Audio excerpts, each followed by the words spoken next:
একটু আগেই প্রচণ্ড বর্ষণ হয়ে গেল, আর সেই বর্ষণে সব দোকানের মধ্যেই জল ঢুকে পড়েছিল। আমি এসেছিলাম এই সিঙ্গাড়া নেওয়ার জন্য। ওখানে খুব ভালো সিঙ্গাড়া তৈরি হয়, আমি সিঙ্গাড়া নিয়েওছি, কিন্তু আর বাড়ি যেতে পারলাম না, এত বৃষ্টি। এই দেখুন জল রাস্তাতে উঠে গেছে। বাড়ির সামনেই কাছাকাছি দোকান, ওখানে ইডলি, ধোসা, সাম্বার। একটু আগে জল আরও উঠেছিল, বৃষ্টিটা কমে গেছে, থেমেই গেছে প্রায়, যার জন্য গাড়িগুলো আবার চলাচল করছে।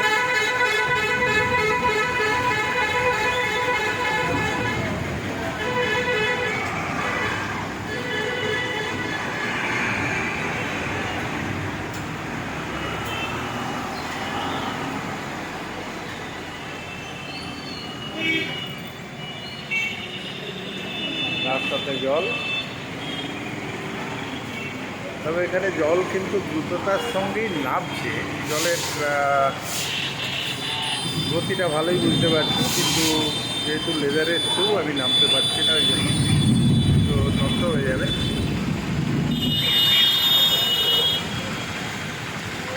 বলতে বলতে আবার বৃষ্টি শুরু হয়ে গেল, আবার অল্প অল্প বৃষ্টি শুরু হয়ে গেল। মানে আমার বাড়ি যাওয়া এখন কিছুটা সময়ের অপেক্ষা।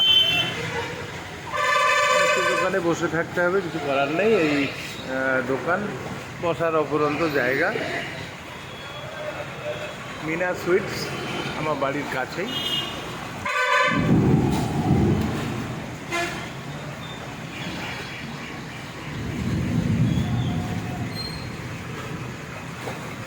ধীরে ধীরে জল নামছে।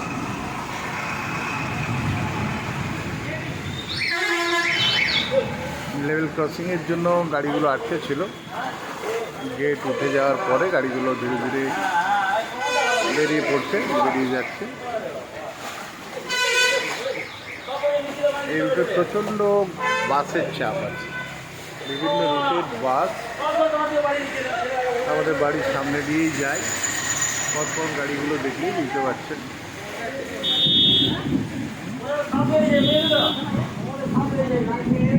জল পরিষ্কারের কাজ চলছে এখন, সবাই মিলে লেগে পড়েছে। জল যদি কিছু আটকে যায় সেগুলোকে পরিষ্কার করলে জল তাড়াতাড়ি নেমে যাবে। যাই হোক, এই ওয়েদারে সিঙ্গাড়া খাওয়াটা কিন্তু খুব ভালোই লাগবে, যদিও সিঙ্গাড়া বোধহয় ঠান্ডা হয়ে গেছে, এতক্ষণ ভাজা হয়ে আমার রাখা আছে ব্যাগে।